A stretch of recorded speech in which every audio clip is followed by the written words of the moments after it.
বাংলাদেশ এবং বাংলাদেশের বাইরে পৃথিবীর বিভিন্ন প্রান্তে যেখান থেকে চ্যানেলে দেখছেন আপনাদের সকলকে সাদর আমন্ত্রণ তৃতীয় মাত্রা দেখবার জন্য। প্রিয় দর্শক, সাম্প্রতিক নানা বিষয় নিয়ে আলোচনার জন্য আমার সঙ্গে স্টুডিওতে রয়েছেন আমার বায় বসা আছেন বাংলাদেশ জাতীয়তাবাদী দল বিএনপির কেন্দ্রীয় নির্বাহী কমিটির তথ্য বিষয়ক সম্পাদক আজিজুল বারী হেলাল এবং আমার ডানে রয়েছেন গণ অধিকার পরিষদের সভাপতি এবং ডাকসুর সাবেক সহসভাপতি নুরুল হক নূর।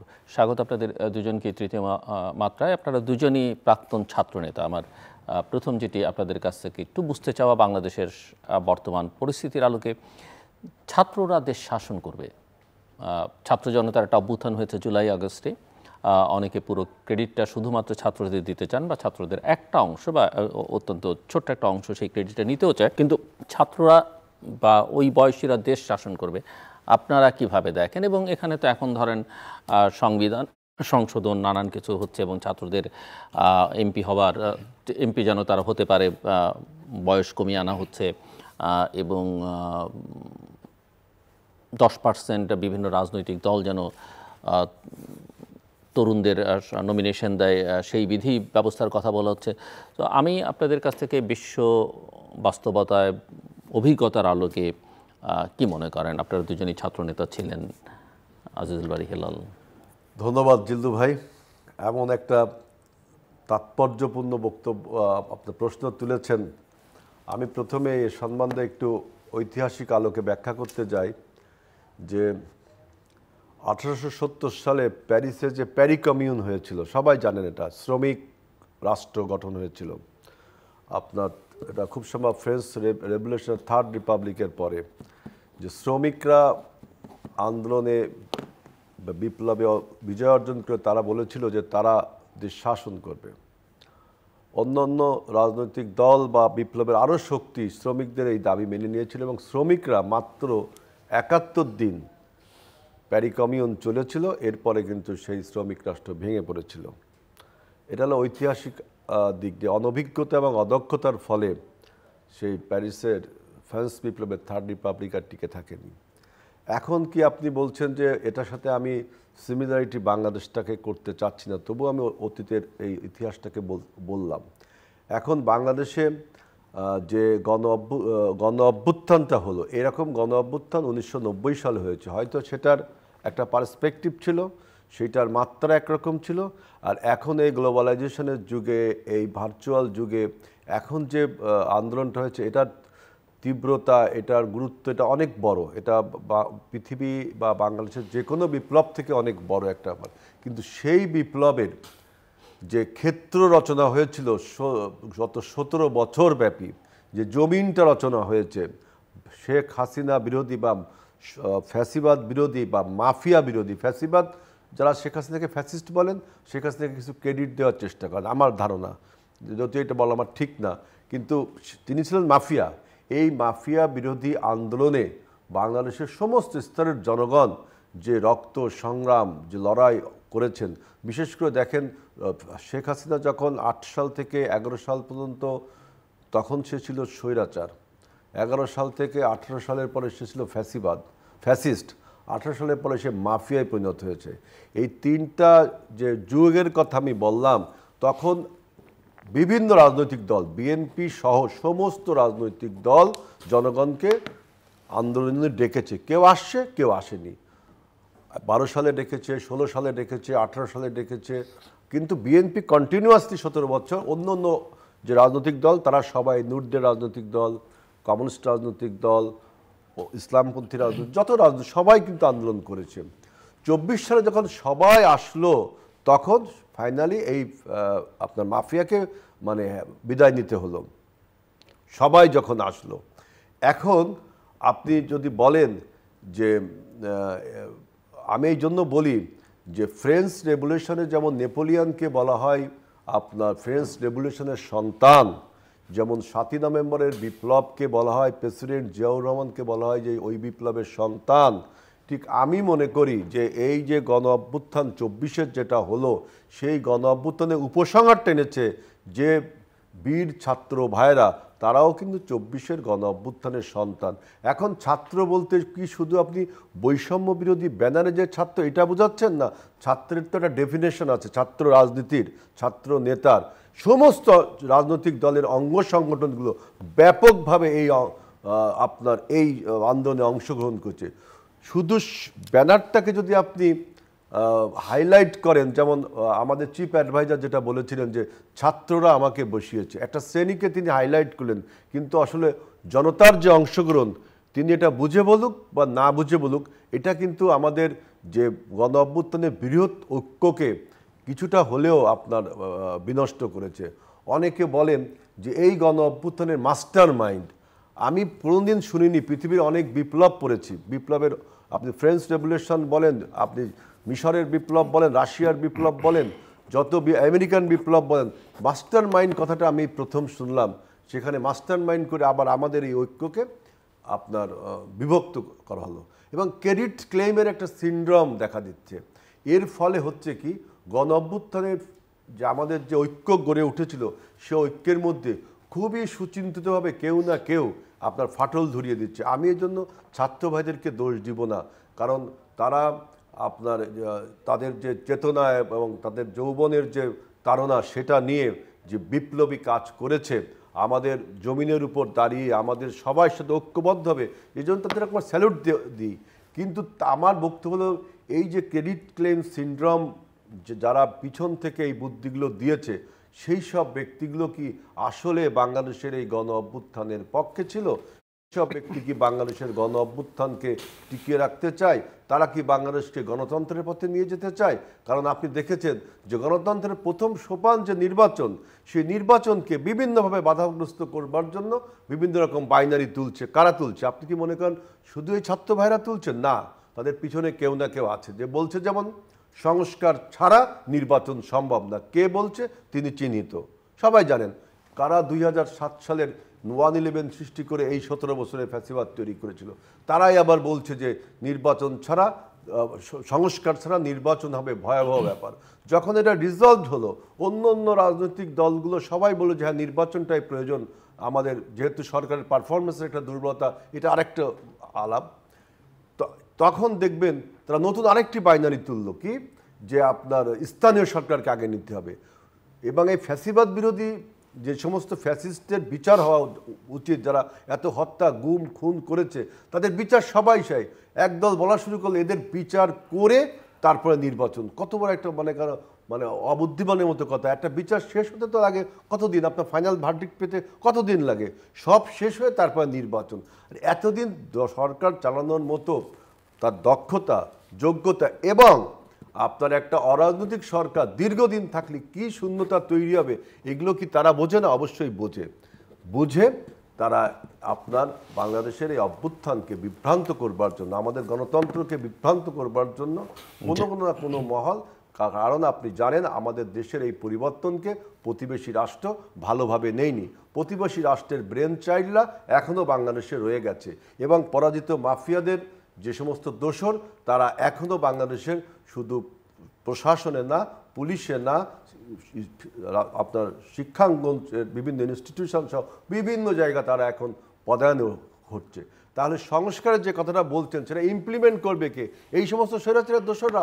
আপনি কি তাই মনে করেন যে এই যে সংস্কার প্রস্তাব আপনারা দিচ্ছেন, সেটা ইমপ্লিমেন্ট যদি এই যে প্রশাসনে যারা বসে আছে ফ্যাসিবাদের দোসররা, আপনার ওই প্রতিবেশী রাষ্ট্রের ব্রেন চাইল্ডরা, তারা কি মনে করেন বাংলাদেশকে স্থিতিশীল করার জন্য এই সংস্কার প্রস্তাবগুলো ইমপ্লিমেন্ট করবে? আপনার তো প্রশাসন সংস্কার দেখেছেন যে শুধুমাত্র প্রস্তাব দিয়েছে, তাতেই আপনার প্রশাসনের কিছু লোকজন কি রিঅ্যাক্ট করলো। সংস্কারের প্রসঙ্গে মিস্টার হেলাল পরে আসতেছি। নুরুল হক নূর, আপনাকে ধন্যবাদ এবং যারা দেখছেন তাদেরকে শুভেচ্ছা। প্রশ্নটা যে বলছেন ছাত্ররা দেশ চালাচ্ছে, প্রথমত ছাত্ররা পুরোপুরি দেশ চালাচ্ছে সে কথাটা আমার কাছে না, এটা এই অর্থে বলা যে প্রথমত যেটি মিস্টার হেলাল উল্লেখ করেছেন যে ছাত্রদের কর্তৃক নিয়োগকৃত, তো নিয়োগদাতা নিঃসন্দেহে সবচেয়ে ক্ষমতাবান, প্রথম কথা। দ্বিতীয় কথা হচ্ছে বৈষম্যবিরোধী ছাত্র আন্দোলনের নেতৃত্বে যারা সমন্বয়ক হিসেবে ছিলেন, তাদের অন্তত 3 জনকে আমরা সরকারে দেখতে পাচ্ছি। আবার এর বাইরে একটা নাগরিক পরিষদ নামে একটা সংগঠন করা হয়েছে, যারাও মোটামুটিভাবে সরকারকে একদিক থেকে ডিকটেট করছে, যাদের সঙ্গে ওই সরকারের যেই অ্যাডভাইজাররা আছেন তাদের একটা যোগাযোগ আছে, সেটা খুবই স্পষ্ট। এবং অনেকে মনে করেন যে সরকারের আশ্রয় প্রশ্রয়ে সেটা এটা শক্তি, যদিও তারা তাদের এটাকে রাজনৈতিক দল বলছে না, কিন্তু সরকারের সঙ্গে যখন রাজনৈতিক দলগুলোর যে কোনো মিটিং হচ্ছে আমরা তাদেরকে সেখানে দেখতে পাচ্ছি। না, এটি আমি বলছি যে ছাত্ররা দেশ চালাচ্ছে পুরোপুরি সেটা না, আবার ছাত্রদের মানে প্রভাবের বাইরে আছে সেটাও বলার অবকাশ নাই। যেটা আপনি বলছেন এটা বাস্তবে, এটা আমরা সবাই ওপেন। এবং আমার এর পরের প্রশ্ন যেটা থাকবে এর সঙ্গে, আসলেই কি তারা ছাত্র কিনা, মানে আসলেই কি তারা ছাত্রদের প্রতিনিধিত্ব করছে কিনা? কারণ লক্ষ লক্ষ ছাত্র সারা দেশে আছে, school, college, university, public, private. না, এটি আপনার ওই প্রথম প্রশ্নের ব্যাখ্যাতে আমার এইটি উত্তর ছিল যে ছাত্ররা বলতে যে আমি ঢাকা বিশ্ববিদ্যালয়ের নির্বাচিত ভিপি হিসেবে আমি ছাত্রদের প্রতিনিধি ছিলাম, তো তখন আমার একটা স্টেটমেন্ট কাজকর্ম কিছুটা ছাত্রদের প্রতিনিধিত্বই করতো।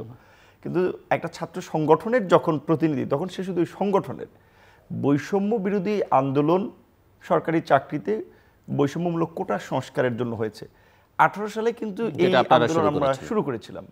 আবার এই বছর আমাদের জুনিয়ররা শুরু করেছে। সেখানে সমস্ত ছাত্র সংগঠন, ইভেন ছাত্র সংগঠন করে না, সাধারণ ছাত্র, তারাও আন্দোলনের যৌক্তিকতা বিবেচনা এবং শিক্ষার্থীদের উপরে যখন ক্রমাগত আক্রমণ হচ্ছে তারা পাশে দাঁড়িয়েছে।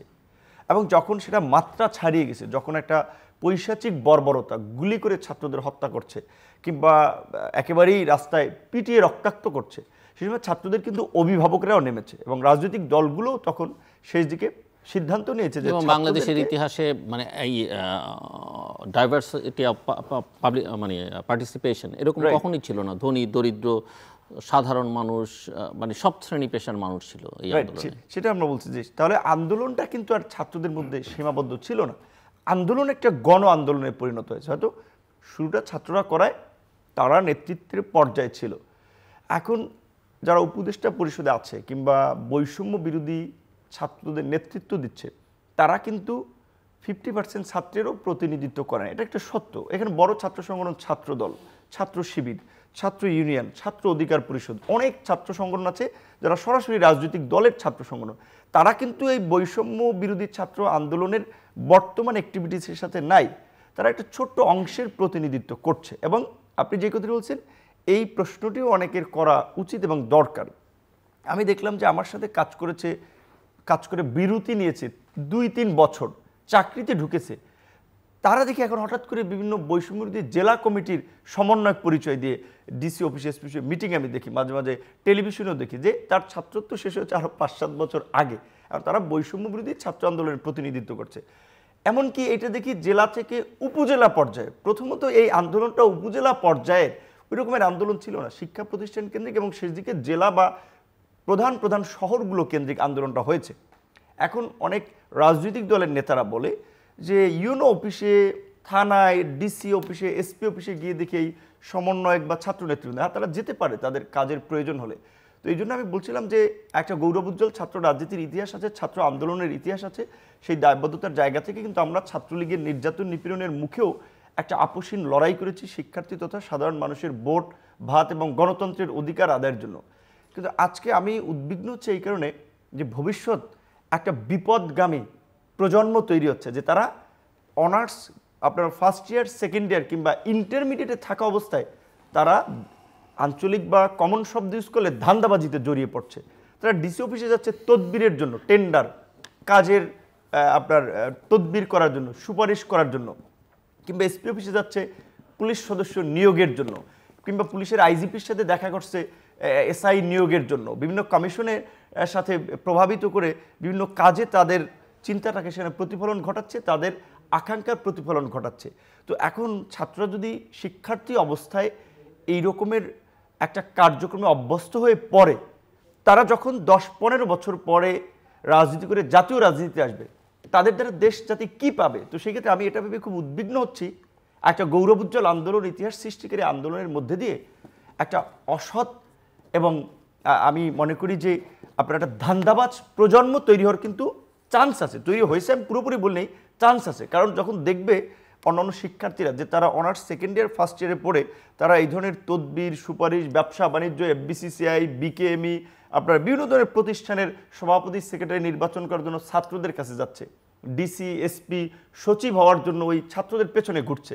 এমনকি একটা ছবি আপনারা দেখেছেন সোশ্যাল মিডিয়াতে ভাইরাল হয়েছে, হাইকোর্টের বিচারক নিয়োগে এই সমন্বয়করা ভাইবা নিচ্ছেন, মানে তাদেরকে অ্যাপয়েন্টেড দেওয়ার জন্য সমন্বয়করা বসে আছেন, আর বিচারক হবেন যিনি দাঁড়িয়ে তার বিবৃতি পেশ করছেন।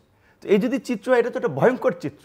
সুতরাং তাহলে এই যে দেশপ্রেমিক ছাত্র জনতার যে গল্প, সেটি কিন্তু হিতে বিপরীত জায়গা থেকে আমি বলবো যে এখনকার সমন্বয় কিংবা বৈষম্যবিরোধী ছাত্র আন্দোলন মোটা দাগে তারা সব ছাত্রদের প্রতিনিধিত্ব করে না, তাদের কর্মকাণ্ড নিয়েও নানান রকমের প্রশ্ন তৈরি হয়েছে। সুতরাং এটার সাথে সবাইকে গুলিয়ে ফেলা আমি বুঝতে পারি যে ছোট্ট করে উত্তরটিতে আমি মিস্টার হেলালের কাছে যেতে চাইছি। এই প্রসঙ্গটি আপনার সঙ্গে সংশ্লিষ্ট যে আপনি 2018 এই কোটা বিরোধী আন্দোলনের সময় নেতৃত্বে ছিলেন, ডাকসুর ভিপি ছিলেন, তারপরে সেখান থেকে বেরিয়ে এসে তখন ছাত্র সংগঠন করা বা পরে রাজনৈতিক দল করেছেন।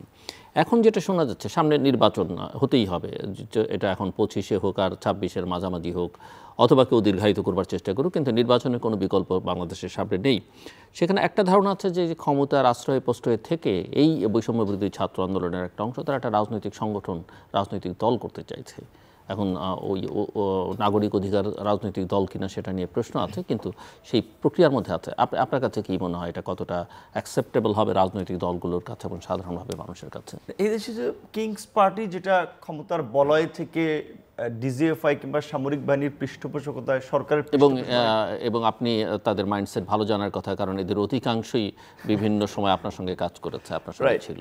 না, এখানে আমি মনে করি যে যদি ছাত্ররা, আন্দোলনের সাহসী দেশপ্রেমিক ছাত্ররা রাজনীতিতে পরিবর্তনের একটা দল করতে চায়, সংগঠন করতে চায়, খুবই ভালো চিন্তা, মহৎ চিন্তা, কিন্তু প্রক্রিয়া নিয়ে প্রশ্ন রয়েছে। যেমন এই ছাত্র আন্দোলনের নেতৃত্বের যেহেতু 3 জন নেতা, প্রধান সমন্বয়ক, তারা একেবারেই সরকারে আছেন, সেই ক্ষেত্রে এখন তারা যদি একটা রাজনৈতিক দল করে, তাদের উচিত হবে ওখান থেকে পদত্যাগ করে। প্রধান সমন্বয়ক তো কেউ ছিলেন না। প্রধান সমন্বয়ক মানে যারা আলোচিত বা বিভিন্ন পরিচিত, সবাই তো মিডিয়া আসে নাই, মিডিয়ার কারণে যাদেরকে সবাই চিনে, ধরেন আসিফ এবং নাহিদ দুইজনকে কিন্তু সবাই চিনে আন্দোলন আগে, বিশেষ করে মিডিয়া ফেস তারা করেছে। তারপরে হাসনাত এবং সার্জিস। তো সেক্ষেত্রে তারা একদিকে যদি সরকারি প্রতিষ্ঠানেরও দায়িত্ব থাকে, যেমন জুলাই ফাউন্ডেশন করা হয়েছে, সেটার সাধারণ সম্পাদক করা হয়েছে সার্জিসকে, ছাত্রনেতা। এখন ওই ফাউন্ডেশনে আহতদের চিকিৎসার সহায়তা দেওয়া হয়, কর্মসংস্থানের জন্য চাকরির ব্যবস্থা করা হয়। তাহলে সে তো একটা সংগঠন করতে চায়। এখন তার সিগনেচারে যদি চাকরি হয়, কারো সহায়তা পায়, সে তো তার সাথে যে কানেক্টেড তাকেই দেবে, তার বাইরে তো কাউকে দিবে না। তাহলে সরকারি কার্যক্রমে থেকে আবার রাজনৈতিক দল তৈরি করার প্রচেষ্টা, এটা তাদের এই গৌরবোজ্জ্বল একটা ইতিহাস এবং আন্দোলনকে বিতর্কিত করবে এবং নৈতিকভাবেও তাদেরকে প্রশ্নের মুখে দাঁড় করাবে। তারা যদি দল করতে চায়, আমি ওয়েলকাম জানাবো, এরকম শত দল হওয়া উচিত। তাদের উচিত ছিল সরকারে না গিয়ে দল গঠন করা, কিংবা এখনো যদি তারা দল করে তাহলে সরকার থেকে পদত্যাগ করে দল করতে পারে। কিন্তু সরকারি সুযোগ সুবিধা ব্যবহার করে দল করাটা, এটা মানুষ ভালোভাবে নেবে না। এবং অতীতেও কিন্তু আছে যে অনেক কিংস পার্টি তৈরি হয়েছে, যখন ওই সরকার ক্ষমতা থেকে সরে গিয়েছে, তারাও কিন্তু মিশে গিয়েছে। তাহলে সেই পরিস্থিতি হবে। মিস্টার আজিজুল বারী হেলাল। জি, দেখেন কিংস পার্টি এইটা কিভাবে তৈরি হলো, সরকারের থেকে না থেকে, এইটার থেকে বড় কোশ্চেন দের ফান্ডিংয়ের একটা স্বচ্ছতা থাকা উচিত, যেহেতু আমাদের দেশের প্রধান শত্রু হলো দুর্নীতি। সুতরাং এই বিষয়টা আমি আর প্রশ্ন থাকবে, আমি একটা নতুন রাজনৈতিক দলকে বিএনপি কংগ্রাচুলেট করে, কারণ বিএনপি বাংলাদেশে একদলীয় ব্যবস্থা থেকে বহুদলীয় গণতন্ত্র দিয়েছে। সুতরাং একটা নতুন রাজনৈতিক দল সময়ের প্রয়োজনে রাজনৈতিক কর্মসূচি নিয়ে যদি আসে, জনগণ গ্রহণ করে, তাকে অবশ্যই কংগ্রাচুলেট করা উচিত, কারণ বহুমত আমরা প্রকাশ করতে দিতে চাই, এটা বিএনপি রাজনৈতিক দর্শন। কিন্তু ফান্ডিংটা ইম্পর্টেন্ট, যেহেতু বাংলাদেশের দুর্নীতি নিয়ে অনেক কথাবার্তা হয়, এই একটা সমস্যা। আরেকটা কথা হলো যে দেখেন, যে আপনি ওই যে বললেন যে মব জাস্টিস, মব ভায়োলেন্সের মতো একটা যেন কি বললেন, তো এইটা দেখেন কখন শুরু হলো, যখন 5ই আগস্টের অভ্যুত্থানের পরে 8 তারিখে অথবা 9 তারিখে যখন ছাত্ররা বলল যে আমরা পরীক্ষা ছাড়া পাশ করব, সেটা তৎকালীন সরকার তৎকালীন বলতে এই সরকার মেনে নিল। এইখান থেকে শুরু হলো, দেখবেন যত মব ভায়োলেন্স, মব জাস্টিস, মানে সরকারের এখানে একটা অনভিজ্ঞতা, অদক্ষতার পরিচয় দিয়েছে। তারপরে আপনার বিচারপতি নিয়োগে দেখলেন ছাত্রদেরকে কিভাবে ডেকে আনা হলো। তারপরে আপনি দেখবেন আনসার বিদ্রোহ, আপনি আইনশৃঙ্খলা রক্ষাকারী ছাত্রদেরকে ডেকে আনলেন। এখন আবার আমি এই সংবিধান সংস্কার কমিটির কাছে আমার প্রশ্ন, আমি অনেক টকশোতে বলেছি যে আপনি 21 বছর তাদের বয়সসীমা করেছেন নির্বাচনে দাঁড়াতে, এটা আমি কংগ্রাচুলেশন জানাই। কেউ যদি 21 বছরে দাঁড়াতে চায় দাঁড়াতেই পারে নির্বাচন, কিন্তু আপনি ম্যান্ডেটরি করে দিচ্ছেন রাজনৈতিক দলগুলোকে যে আমাদের নাকি 10% নমিনেশন দিতে হবে। এখানে যোগ্যতা, দক্ষতা, অভিজ্ঞতা কিছু ছাড়াই আমাদের নাকি 10% নমিনেশন দিতেই হবে। এখন আপনি নুরুর যেটা কথা বললেন এটা খুবই গুরুত্বপূর্ণ, যে এই ছেলেরা শিক্ষামুখী না হয়ে আমাদের যে দেশটা ভবিষ্যতে চালাবে তার জন্য তো উন্নত জ্ঞান, বিজ্ঞান, শিক্ষা দীক্ষা গ্রহণের প্রয়োজন আছে। ছেলেরা যদি এখনই চিন্তা করে যে আমি ইন্টারমিডিয়েট পাশ করে বা ম্যাট্রিক আপনার ডিগ্রি পাশ করে আমি একটা ভালোই আমাদের পলিটিক্সে ঢুকে আমি এমপি মন্ত্রী হতে পারছি এবং আমাকে নমিনেশন দিতে বাধ্য, অর্থাৎ আমি এমপি হতে পারছি, এই যে চাপিয়ে দিচ্ছে উপর থেকে, চাপিয়ে দেওয়া হচ্ছে। তো এই এখন এইটা আমার একটা প্রশ্ন যে এটা কেন করা হচ্ছে। আরেকটা ব্যাপার দেখেন যে আপনারা বারবার বলেন 2024 সালের গণ অভ্যুত্থানে এই যে ডাইভার্সিফিকেশন অফ পার্টিসিপেশন আপনারা বলেন, আপনি বলেন তো জিল্লুর ভাই, আপনি তো ছিলেন 90 সালের যে গণ অভ্যুত্থান ছিল সেখানে কি শুধু ছাত্ররা ছিল, শুধু মানে আপনার শিল্পী, আপনার সাহিত্যিক, সবাই ছিল, সবাই ছিল না? সেটা হয়তো পরিসরটা ছোট, শহর কেন্দ্রিক ছিল। এই আন্দোলনটায় আমি একটা বড় পার্থক্য দেখি আগে যে কোনো আন্দোলনের চেয়ে, সেটা হচ্ছে এবারকার আন্দোলনে মেয়েদের পার্টিসিপেশনটা অসাধারণ ছিল, অভাবনীয় ছিল। দ্বিতীয় যেটা, সেটা হচ্ছে যে ওই যে সন্তানদের কারণে হোক, যে কোনো কারণে হোক, ধনী দরিদ্র মানে সমাজের এলিট শ্রেণীও রাস্তায় নামতে বাধ্য হয়েছে। ভার্চুয়াল জগৎ তখন ছিল অ্যাকচুয়াল জগৎ, রাইট। এটা ছিল একটা ভার্চুয়াল জগৎ, এটা অ্যাকচুয়াল জগৎ।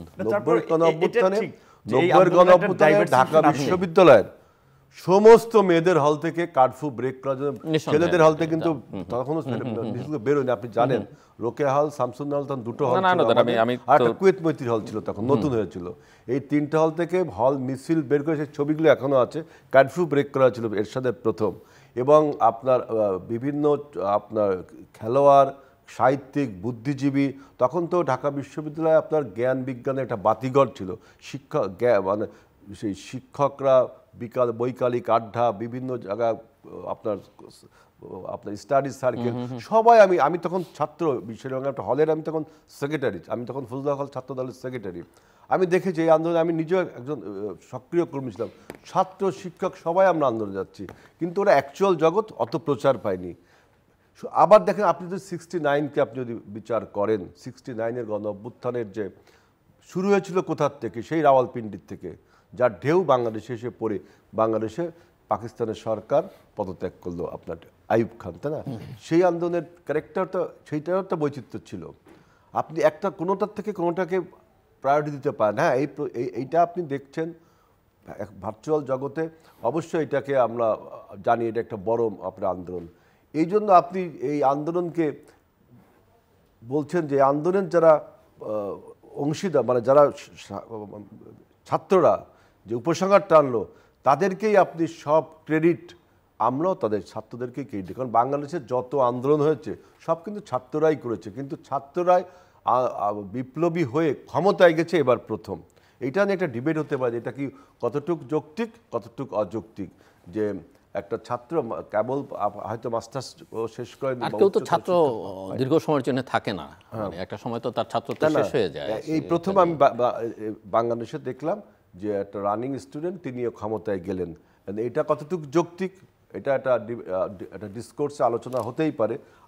আরেকটি কথা দেখেন যে আপনারা বলেন যে অনেকে বলে যে 17 বছরের তাহলে কেন হাসিনা পদত্যাগ করলো না, ছাত্ররা পার্টিসিপেট করলেই তো পদত্যাগ করলো। 17 বছরে ছাত্ররাও পার্টিসিপেট করছিল। আপনার যদি কোটা প্রথা যদি সরকার হাসিনা মেনে নিত, যদি বলতো যে হ্যাঁ আমি চাকরি দিব, তাহলে কি আপনি মনে করেন হাসিনার পতন হতো না? যদি সরকার কোটা হতো তাহলে কি হাসিনার পতন হতো না? তারপরেও হাসিনার পতন হতো, কারণ রাজনৈতিক দলগুলো তখনও মাঠে আন্দোলনরত, সংগ্রামরত ছিল। সুতরাং হাসিনাকে ফাইনালি হ্যাজ টু লিভ। এখন আপনি 24 সালে জুলাই মাসে সবাই এসছে, বিএনপি তো আমি বললাম যে সবসময় জাতীয় ঐক্যের ডাক দিয়েছে, কখনো কেউ আসছে কখনো আসছে। 24 সালে যখন সবাই এসছে তখন ফাইনালি সে লিভ করছে। তার মানে এই না যে এই 17 বছরকে আপনি ইগনোর করতে পারেন। একটা বাইনারি তোলা হয়েছে, আমি দেখলাম যে অনেকে বলেন জুলাই অভ্যুত্থান, হ্যাঁ আমিও জুলাই অভ্যুত্থান বলি, এটা 24-এর গণ অভ্যুত্থান বলতে সমস্যা হচ্ছে না। তারপরে বলে 17 বছর ভার্সেস 34 দিন বা 36 দিন।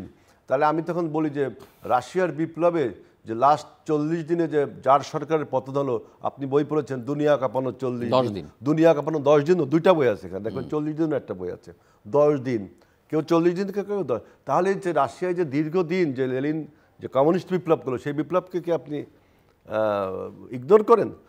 আপনার এই যে আসাদ বাহিনী যে পালিয়ে গেল, তার তো লাস্ট 12 দিনে আপনার HTDS মানে এই তিনটা সংগঠন মিলে এরা আপনি শেষ পর্যন্ত ছিল। কিন্তু গত সেই 14 সাল থেকে বা 13 সাল থেকে আসাদ বিরোধী যে বিক্ষোভ বিদ্রোহ, রাজনৈতিক দলগুলো, বিভিন্ন পেশাজীবী মানুষ আসাদ বিরোধী বিক্ষোভ করছে, তাদের সমস্ত অবদানকে ভুলে কি ওই 10 দিনের অবদানকে আপনি করছেন? হ্যাঁ, ওই 10 দিনের অবদানকে আমরা বলছি তো দুনিয়া কাঁপানো 34 দিন বা 36 দিন, বাংলাদেশ কাঁপানো না দুনিয়া, বাংলাদেশ কাঁপানো 34 দিন, এটা আমরা বলছি।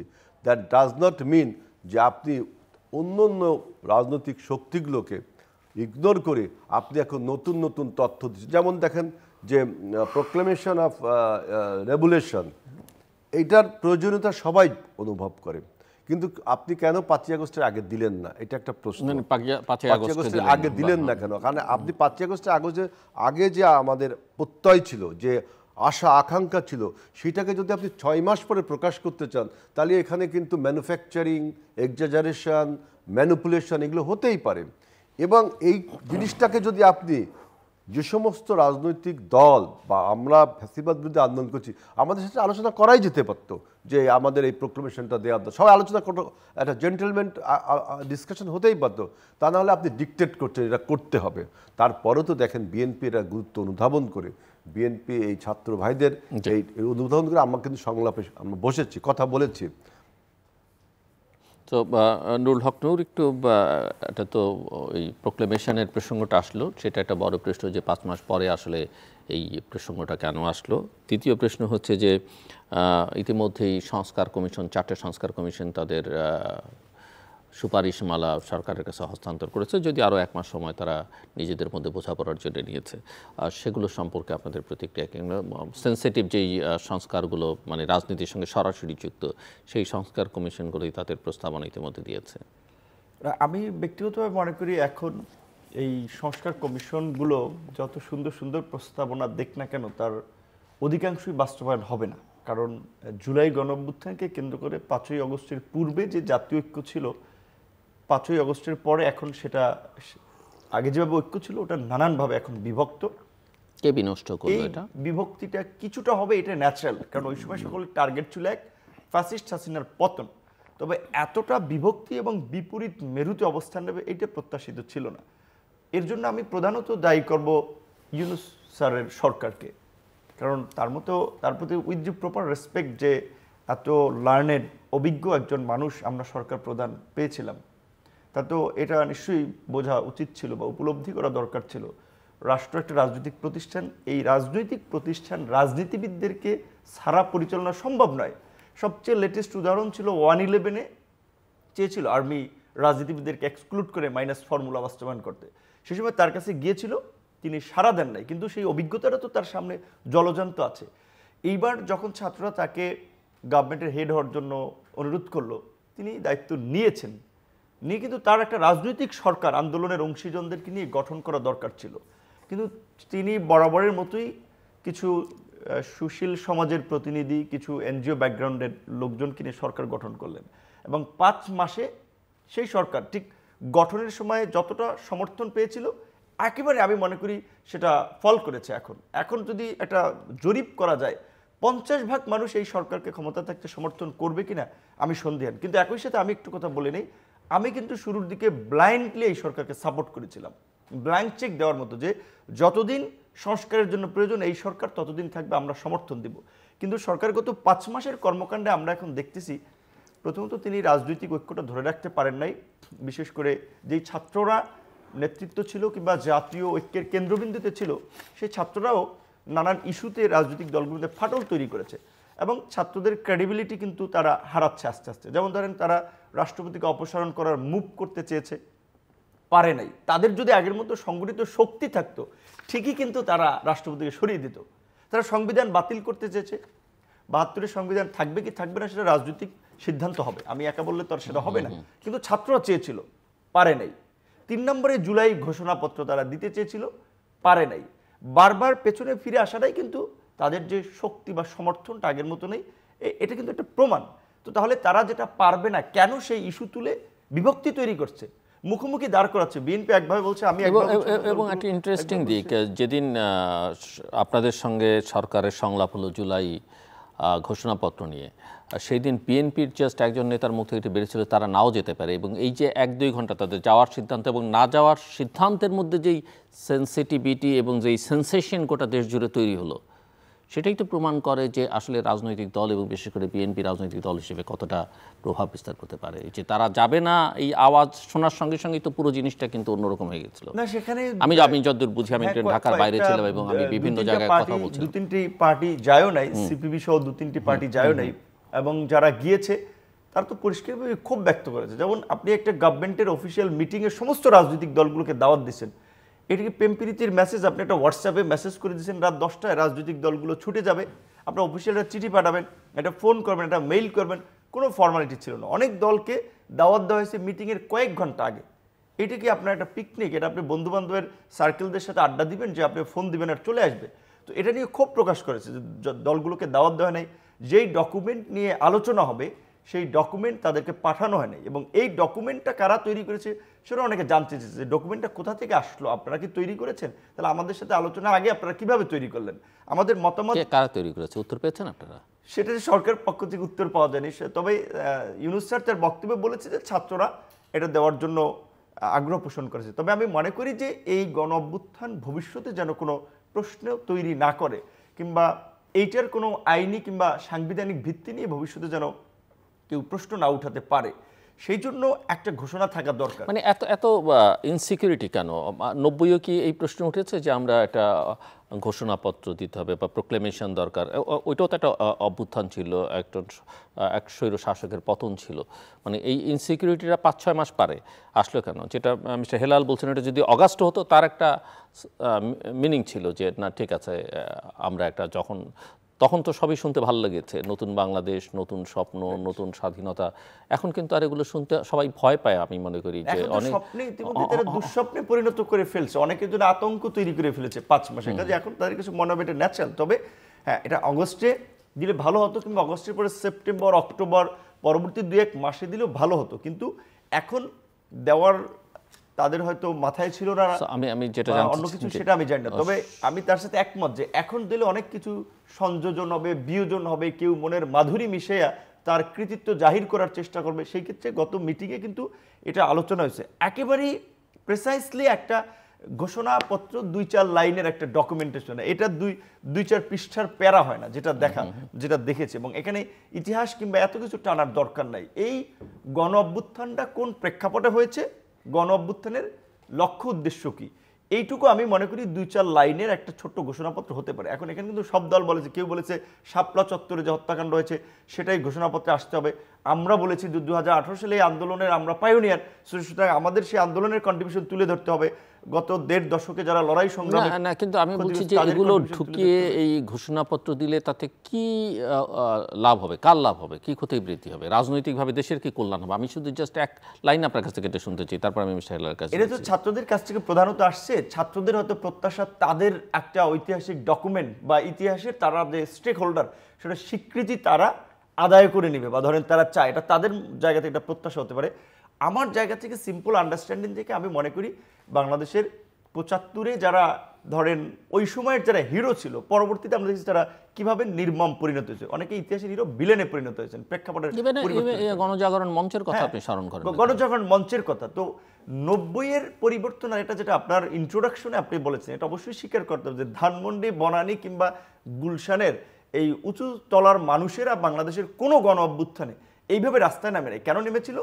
একটা তাদের এই কর্তৃত্ববাদী শাসন দেখে তাদেরও এর প্রতি একটা অনীহা, দ্বিতীয়ত হচ্ছে এই তাদের স্বজনদের উপরে এইভাবে রাষ্ট্রীয় বাহিনী লেলিয়ে দিয়ে একটা সরকার এইভাবে বর্বরতা চালাতে বলে, এগুলো মানুষকে টাচ করেছিল। সুতরাং আগের গণ আন্দোলন, বিশেষ করে যদি আপনি 69-এর সাথেও বলেন, ইভেন আমি মনে করি মুক্তিযুদ্ধেও যেন বামপন্থীদের মধ্যে বিভাজন ছিল।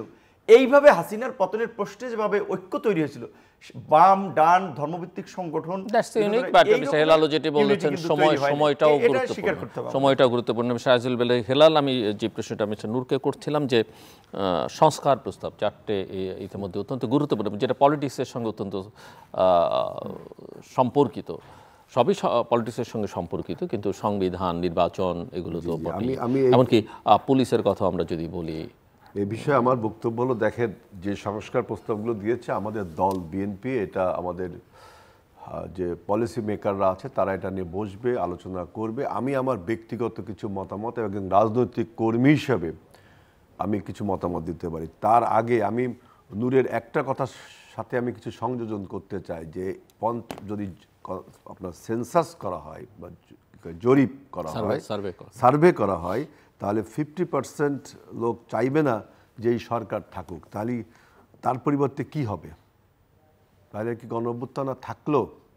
এটা তো ঠিক, ইউনূস সরকারের কৃতিত্বই, সফলতাই কিন্তু আমাদের গণঅভ্যুত্থান, এটা কিন্তু অস্বীকার করলে চলবে না। তাই তাকে যদি সাবস্টিটিউট করতে হয় তাহলে কি এটা নির্বাচিত সরকার? অতএব আপনার যদি ভোটের হয় যে ইউনূস সরকার না নির্বাচিত সরকার, তখন দেখবেন 100 ভাগ না হলেও 99 ভাগ লোক বলবে যে একটি নির্বাচিত সরকার। আর এখন আপনার যে সংস্কার প্রশ্নে বলছেন, আমি দেখেন আমাদের 4টা মৌলিক নীতির থেকে 3টাকে বাদ দিয়ে শুধু গণতন্ত্রকে রাখলো, এখন যোগ করলো ঘোষণাপত্রের সাম্য মানবিক মর্যাদা, নতুন যোগ করলো বহুত্ববাদ। আপনারা জানেন যে বহুত্ববাদ এবং বাংলাদেশি জাতীয়তাবাদ সমর্থক, একই ডেফিনেশন, সমর্থক শব্দ না কিন্তু ডেফিনেশনটা একই। সময় নেই আমি এখন এই নিয়ে এত আলোচনা করি। বহুত্ববাদ বলতে যা বোঝাচ্ছেন যে বহু ধর্ম, মত, বর্ণ, নৃগোষ্ঠী, ভাষাগোষ্ঠী সব মিলে একটা বহুত্ববাদ। আমাদের বিএনপির পলিটিক্যাল যে ফিলসফি, প্রেসিডেন্ট জিয়াউর রহমানের ফিলসফি তো এইটাই, যে সমস্ত ধর্ম, মত, বর্ণ, জাতিগোষ্ঠী, ভাষাগোষ্ঠী হলেই সে বাংলাদেশি, তাই না? এটা হলো প্রেসিডেন্ট জিয়াউর রহমানের ফিলসফি, বিএনপির ফিলসফি। এখন আপনি যদি বহুত্ববাদ দেন, আমি জানি না আমাদের দল কি সিদ্ধান্ত নেবে এই বিষয়ে। আমার প্রশ্ন যে আমরা কি জানি প্রেসিডেন্ট জিয়াউর রহমানের এই যে ফিলসফিটা আপনি রিপ্লেস করলেন, একই জিনিস তো, বহুত্ববাদ আর প্রেসিডেন্ট জিয়াউর রহমানের ফিলসফি তো একই জিনিস। এখন আপনি যে জিনিসটা সংযোজন করছেন, এটা র্যাটিফাই করবে কে? পার্লামেন্ট। এখন পার্লামেন্টে আমার কি করা উচিত? আমার পলিটিক্যাল যে ফিলসফি আমি এটা রাখবো না? আমার যে পলিটিক্যাল ফিলসফি আমি তো রাখবই। আর জনগণ যদি না মানে তাই তো আমার এখান থেকে ব্যাক আউট করতে হবে, তাই না? জনগণ যদি ভোট আমাকে না দেয় যে বাংলাদেশি জাতীয়তাবাদ করলে আমি তোমাকে, আমার যদি নির্বাচনী ঘোষণাপত্রে থাকে অথবা ম্যানিফেস্টোয় থাকে যে বাংলাদেশি জাতীয়তাবাদ, আমি ব্যক্তিগতভাবে বলছি, পার্টি সিদ্ধান্ত পার্টি। বহুত্ববাদ কথাটা আপনি জাতীয়তাবাদকে রিপ্লেস করছেন। এখানে যদি ধর্মের কথা বলেন, যে তা জাতীয়তাবাদও তো ধর্মের কথা, হিন্দু, মুসলিম, বৌদ্ধ, খ্রিস্টান সকল ধর্মে বাংলাদেশি জাতীয়তাবাদের ধরতে পারে। এখন এইটা হলো বহুত্ববাদের সাথে জাতীয়তাবাদের যে আমি অযথাটা ইমোশনাল, হ্যাঁ, আমার দলের ফিলসফিটা হলো বাংলাদেশি জাতীয়তাবাদ, যেটা সমস্ত মত, পথ, ধর্ম, বর্ণকে অ্যাকুমুলেট করে। সেই শব্দটাকে আপনি রিপ্লেস করছেন। কিন্তু সংবিধানে তো বাংলাদেশি জাতীয়তাবাদ ছিল, শুধু জাতীয়তাবাদ ডেফিনেশনে বাঙালি, আওয়ামী লীগ তো বাঙালি। এটা জনগণ আমাদের ভোট দিলে বাংলাদেশি, এটা সত্য কথা। এখন আপনি যে বহুত্ববাদ বললেন, এটা রেটিফাই করবে কি? আমরা করব, জনগণ করবে, দ্যাট মিনস জনগণের প্রতিনিধি আমরা। এইটা একটা বিষয়। আরেকটা বিষয় হলো যে আমি বলতে চাচ্ছি না, এই প্রশ্নটা এখন তুললে কেমন হবে, যে ধর্মনিরপেক্ষতা যে কথাটা ছিল, এটা নিয়ে তো অনেক বিতর্ক বাংলাদেশে হয়েছে। কারণ ধর্মনিরপেক্ষতার সংজ্ঞা পৃথিবীর দেশে বিভিন্ন রকম। বাংলাদেশের ধর্মনিরপেক্ষতার যে ব্যাখ্যা, ইন্ডিয়ায় কিন্তু সে ব্যাখ্যা না।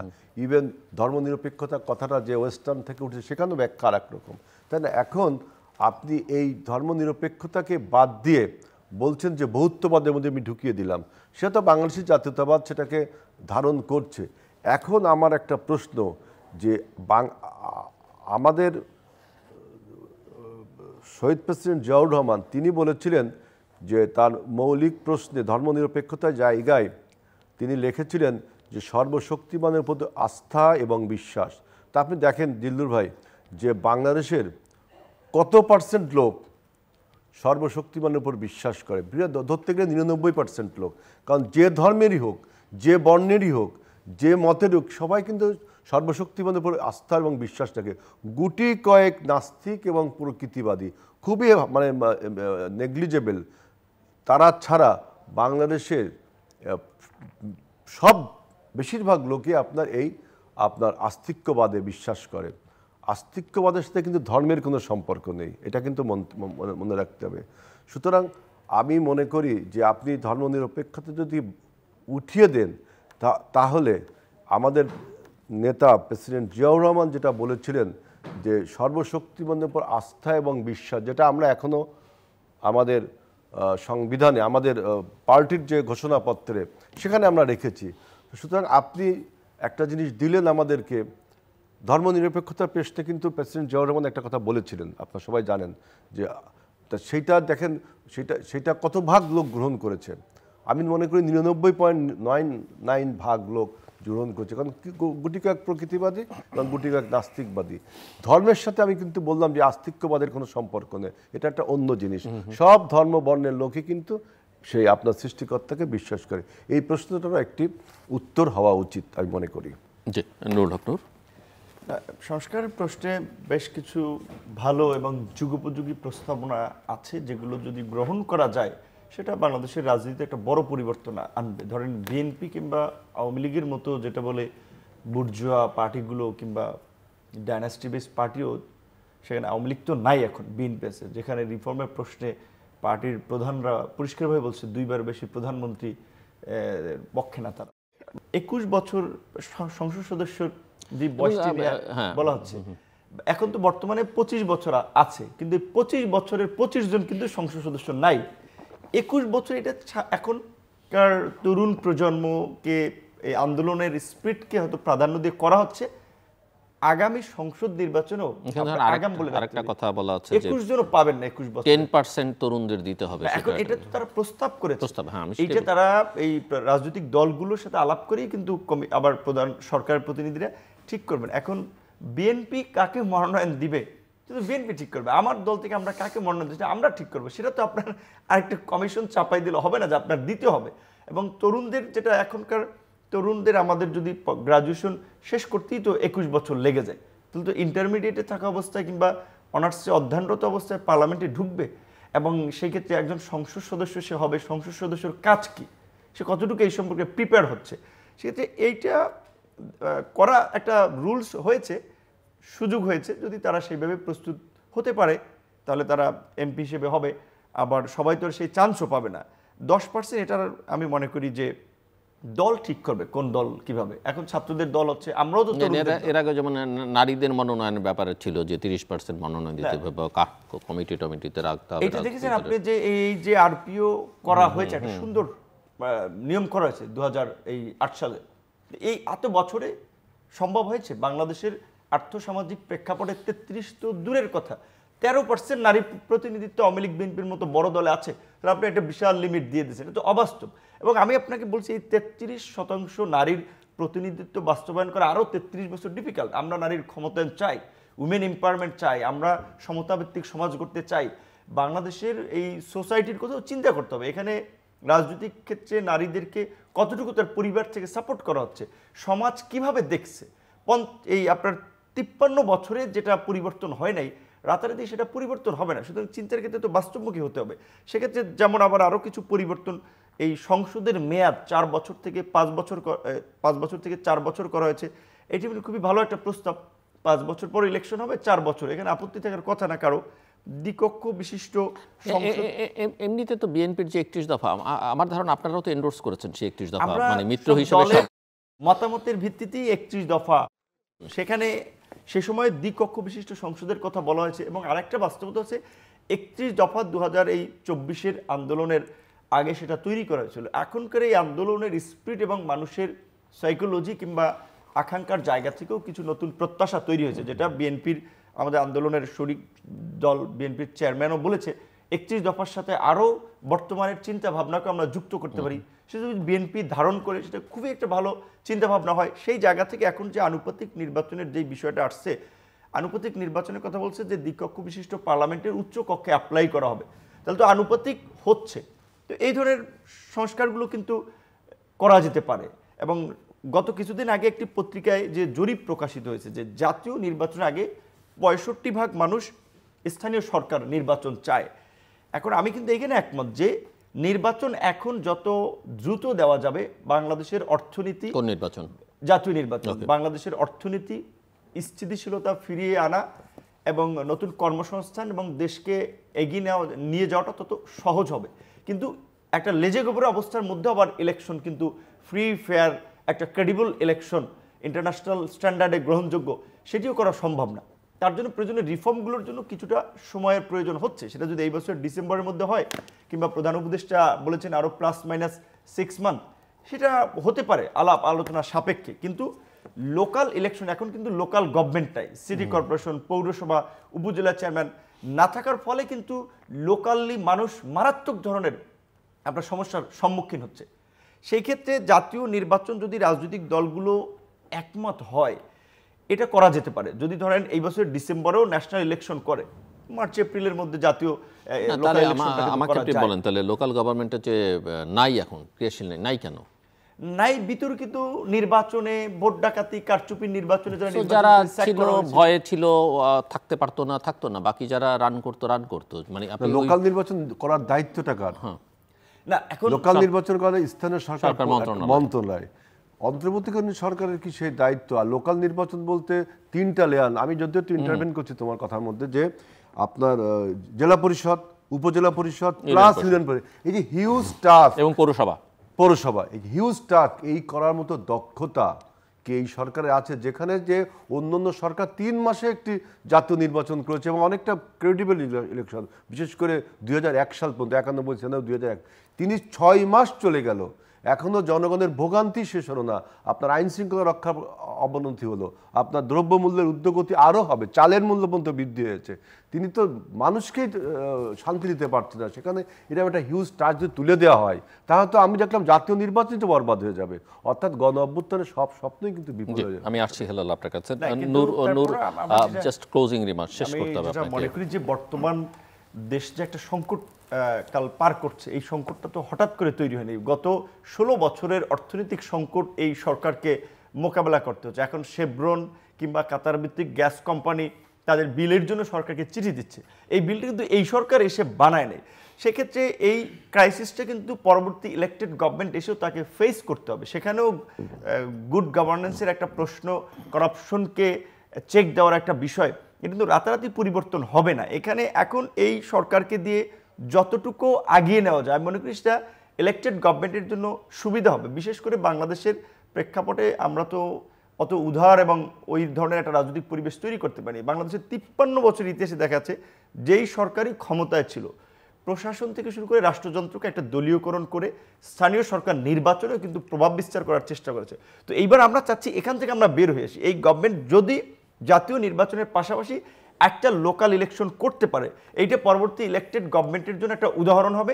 এবং এই লোকাল ইলেকশনের মধ্যে দিয়ে গতানুগতিক রাজনীতির বাইরেও কিছু সাধারণ মানুষ এবং নতুন নেতৃত্ব তৈরি হবে, যেটা আমরা বলছি এই আন্দোলনের আগেও যেটা একটা আহ্বান ছিল, যে এই ফ্যাসিবাদী কাঠামোর পরিবর্তন এবং একটা নতুন রাজনৈতিক বন্দোবস্ত। এখানে আমরা সবাই একমত যে রাষ্ট্রের সংস্কার এবং কিছু কিছু জায়গায় পরিবর্তনের প্রয়োজন। এখন আমি একটা কথা কিন্তু পরিষ্কার, যে ঐক্য তৈরি হয়েছিল জুলাই গণ অভ্যুত্থানে, সিদ্ধান্ত যাই হোক সেটা হতে হবে জাতীয় ঐক্যের ভিত্তিতে। আমি কিন্তু বলি না এটা করতেই হবে, আমি যেটা করা যেতে পারে। সেখানে বিএনপির মতো একটা প্রধান এবং বড় রাজনৈতিক দল তাদেরকে মানে তাদের মতামতের বাইরে গিয়ে তারা তো বাস্তবতাটা বুঝে, মাঠের বাস্তবতাটা, সেটাও এই সরকারকে মাথায় রাখতে হবে, সবাইকেই মাথায় রাখতে হবে। সেজন্য আমরা বারবার বলছিলাম যে সরকারের সাথে রাজনৈতিক দলগুলোর যে 5 মাসের দূরত্ব তৈরি হয়েছে এটা অনাকাঙ্ক্ষিত। যে লাস্ট এই ঘোষণাপত্র নিয়েও আপনি দেখেছেন সেখানে কেন বিএনপির মতো একটা বড় দলের সাথে এই ডিস্টেন্সটা তৈরি হলো। সেজন্যই বলছি যে এই সরকার দায়ী। এখন আবার এটাও কিন্তু বাস্তব যে এই সরকার যদি ব্যর্থ হয়, সেই ব্যর্থতার বিপর্যয় কিন্তু পরবর্তী ইলেক্টেড গভর্নমেন্ট, আপনি সাংবাদিক, সে রাজনীতিবিদ, আমি রাজনীতি, আমাদের প্রত্যেককে কিন্তু বহন করতে হবে। সেজন্য আবার এই দুর্বল সরকার কিংবা এই আপনার মানে আদামরা সরকারও যদি বলি, তাকে কিন্তু টেনে তুলেও যে কয়দিন ক্ষমতায় আছে তাকে কিন্তু সফল করার জন্য আমাদের সবাইকে একটা চেষ্টা করতে হবে। এটা শুধু আমাদের না, এটা বিএনপির মতো একটা বড় দল, চেয়ারম্যান জন তারেক রহমানও কিন্তু অনেক বক্তব্য বলেছে। সেই জায়গা থেকে সরকারকেও আমরা বলবো যে তো দ্রুত ইলেকশনের দিকে যাওয়া যায়, জাতীয় ঐক্যমত্যটা ধরে সংস্কারগুলো করা যায়, সেই দিকে সরকারের হাঁটা উচিত। হেলাল অনেক ছোট্ট করে, মানে খুব ছোট্ট করে আমি বলছি যে ইউনিটির কথা বলছেন, এই ইউনিটি তো আমাদের মধ্যে রয়েছে, ইউনিটি আছে বিধায়িত, এবং ইউনিটি রক্ষা করতে চাই বিধায়িত আমরা এই যে প্রোক্লেশন বা রেভলিউশনে গেলাম। আর সরকার যদি আমরা জানি যে পারফরমেন্সের ঘাটতি, তাহলে তার উপরে এত অতিরিক্ত বোঝা বহন করতে দিতে হবে কেন? তাকে সিম্পল একটা নির্বাচন দিলেই তো আপনার যে রাজনৈতিক সরকার, তাকেই সব চ্যালেঞ্জ মোকাবেলা করতে হবে। রাজনীতি তো আপনার বেড অফ রোজ না, এটা তো একটা চ্যালেঞ্জিং ম্যাটার। তো এই অরাজনৈতিক যে ব্যবস্থা এখন চালু রয়েছে, তাকে যদি আপনি সফল হতে দেন, তাহলে তার কাজের বোঝা তাকে কমাতে হবে। আপনি অতিরিক্ত কাজের বোঝা তো তাকে দিতে পারেন না। আর যেটা বলছেন যে ইকোনমিক ক্রাইসিস হবে, অমুক হবে, তমুক হবে, সবগুলোই আমি মনে করি সত্য। তো সেই ক্রাইসিসটাকে তো, সেই চ্যালেঞ্জটাকে তো মোকাবেলা করতে হবে রাজনীতিবিদদের। তা নাহলে রাজনীতিবিদ মানে কি? আপনি শুধু বক্তৃতা দিয়েই তো রাজনীতি করা না, দেশটা পরিচালনা করা, দেশের সমস্ত ক্রাইসিসকে মোকাবেলা করা। যে ক্রাইসিসটা সামনে আসবে সেটা অবশ্যই আমরা এটা উপলব্ধি করতে পারি, এবং মোকাবেলা করবার জন্যই তো বিএনপি দেখেন বলেছে যে নির্বাচনের মাধ্যমে ক্ষমতার পরিবর্তন মানে আপনি ক্ষমতায় গেলেন তা না, রাজনীতির গুণগত পরিবর্তন করতে হবে। এবং বিএনপি আপনি দেখেন সারা দেশে যত প্রকার অপপ্রচার শুরু হয়েছে, যে সমন্বয়ক ভাইরা চাঁদাবাজি করছে, বিএনপি চাঁদাবাজি করছে, জামাত চাঁদাবাজি করছে, আপনার অন্য অন্য সংগঠন সবাই চাঁদাবাজি, দখলবাজি, এরকম একটা প্রচার আছে। কিন্তু একমাত্র দল দেখবেন বিএনপি যেটাকে অ্যাকসেপ্ট করছে, যেটাকে আপনার যে পারসেপশনটা তৈরি হচ্ছে অ্যাকসেপ্ট করছে এবং শাস্তির ব্যবস্থা করেছে। আমরা হাজারের উপর নেতাকর্মীকে বহিষ্কার করেছি, আরও অনেক নেতাকর্মীকে আপনার সতর্কবার্তা করেছি, এমনকি আইন শৃঙ্খলা রক্ষাকারী বাহিনীকেও বলেছি যদি সামাজিক হয় তাকে গ্রেফতার করুন। কিন্তু আমি দুঃখের সাথে লক্ষ্য করছি বাংলাদেশের কোনো রাজনৈতিক দল এটাকে অ্যাকসেপ্ট করলো না, এটাকে অ্যাড্রেস করলো না, কোনো ব্যবস্থাও নিল না। সুতরাং বিএনপি মিন করে, বিএনপি যা বলে, বিএনপি বলছে যে ফ্যাসিবাদ পালিয়ে গেছে, দেশটাকে এখন গড়তে হবে। ইনশাআল্লাহ আগামী দিনে বিএনপি সমস্ত চ্যালেঞ্জ মোকাবিলা করে দেশটাকে গড়বে। দর্শক, অনুষ্ঠানের শেষ প্রান্তে আমরা সামাজিক যোগাযোগ মাধ্যম ফেসবুক, এক্স এবং ইউটিউবে রীতিমাত্র লাইভ স্ট্রিম হচ্ছে, আপনারা দেখতে পারেন। টেলিভিশনের পর্দায় দেখতে না পারলে যে কোনো সময় যে কোনো স্থান থেকে ইউটিউবে রীতিমাত্র চ্যানেলটি সাবস্ক্রাইব করে পর্ব বা পুরোনো পর্বগুলো আপনারা দেখতে পারেন। মিশনুল হক নূর এবং সিরাজুল বারী হেলাল, অসংখ্য ধন্যবাদ আলোচনা নেবার জন্য। দর্শক, আমার দুই অতিথি এই বিষয়ে একমত যে দেশে অনেক সংস্কার দরকার, নানা ক্ষেত্রে সংস্কার দরকার, এবং সেই জন্যে রাজনৈতিক দলগুলোর পক্ষ থেকে প্রস্তাবনা আছে, এবং সরকারের দিক থেকেও সংস্কার কমিশন করে কিছু প্রস্তাব তারা ইতিমধ্যেই কোনো কোনো কমিশন করেছে, বাকিগুলোর অপেক্ষায় তারা আছেন। এবং সংস্কার যে জরুরি সেই বিষয়ে কোনো বিতর্ক নেই, যে কারণে এই সংস্কার কমিশনগুলোতেও রাজনৈতিক দলগুলো তাদের মতামত দিয়েছে, অর্থাৎ এখানে কোনো বিরোধ তাদের নেই। কিন্তু একটা জাতীয় ঐকমত্য দরকার, এই সংস্কারগুলো কোনটা কোন পর্যায়ে, কোনটা নির্বাচনের আগে, কোনটা নির্বাচনের পরে করা হবে, সেই বিষয়টা জাতীয় ঐকমত্য দরকার, এবং সেটা ছাড়া অন্য কিছু করা ভালো হবে না। এবং এই প্রশ্নটাও আজিজুল বারী হেলাল তুললেন যে সরকার পারফর্ম করতে পারছে না, এবং তারা নিজেরাও স্বীকার করছেন, এবং সরকার প্রধান নিজেও বলছেন যে তাদের অভিজ্ঞতা নেই, তারা পারছেন না অনেক কিছু করতে, বুঝে উঠতে সময় লাগছে তাদের, তাহলে তারা অতিরিক্ত বোঝা কেন নিচ্ছেন? এবং জাতীয় ঐক্যের কথা যখন বলা হচ্ছে, তখন নুরুল হক নূর বলছেন যে বর্তমানে যে ওই যে সিরাজুল বারী হেলাল যেমনটা পারফরমেন্সের প্রশ্ন তুললেন, নূর অর্থনীতি সহ অন্যান্য ক্ষেত্রে যে অস্থিরতা এবং সরকারের যে দুর্বলতা, সেটা চিহ্নিত করে তিনি বলছেন যে এই রাজনৈতিক অর্থনৈতিক স্থিতিশীলতা দ্রুত ফিরিয়ে আনবার জন্যে জাতীয় নির্বাচনের কোনো বিকল্প নেই। মাঝখান থেকে ছাত্রদের নামে কতিপয় ছাত্র নেতা বা প্রাক্তন ছাত্র নেতা বা তাদের গড়া কোনো সংগঠন বা তাদের কিছু আদর্শিক গুরু, তারা যে ভাষায় কথাবার্তা বলছেন, তাতে মূলত বাংলাদেশের তরুণ সমাজকে বা ছাত্রদেরকে একটা বিপদগামী পথে ঠেলে দিচ্ছেন, এবং একটা বিপদগামী প্রজন্ম তৈরি করবার প্রয়াস চালানো হচ্ছে বলে নুরুল হক নূর মন্তব্য করছেন। সব কথার মূল কথা যেটা, সে বাংলাদেশকে গণতান্ত্রিক প্রক্রিয়ার মধ্য দিয়ে যেতে হবে, এবং গণতন্ত্রের পথে উত্তরণের জন্য যেটা দ্রুততম সময়ে করা দরকার, সেটা তাদেরকে, অর্থাৎ যারা দায়িত্বে আছেন, দায়িত্ব নিয়েছেন, দায়িত্ব যেমন তাদেরকে জনগণ দিয়েছে কথা ঠিক, যারা আছেন দায়িত্বে তারা নিজেরাও দায়িত্ব নিয়েছেন, কারণ সবাই দায়িত্ব নিতে যায়নি, সবাই দায়িত্ব চায়ওনি। কাজে তাদের যখন কেউ রাষ্ট্র ক্ষমতায় দায়িত্ব থাকে, তাদের দায়িত্ব হচ্ছে জনগণের আকাঙ্ক্ষা পূরণ করা, জনগণের কল্যাণ নিশ্চিত করা। আমাদের সঙ্গে থাকবার জন্য অসংখ্য ধন্যবাদ, আপনাদের সবার জন্য শুভকামনা।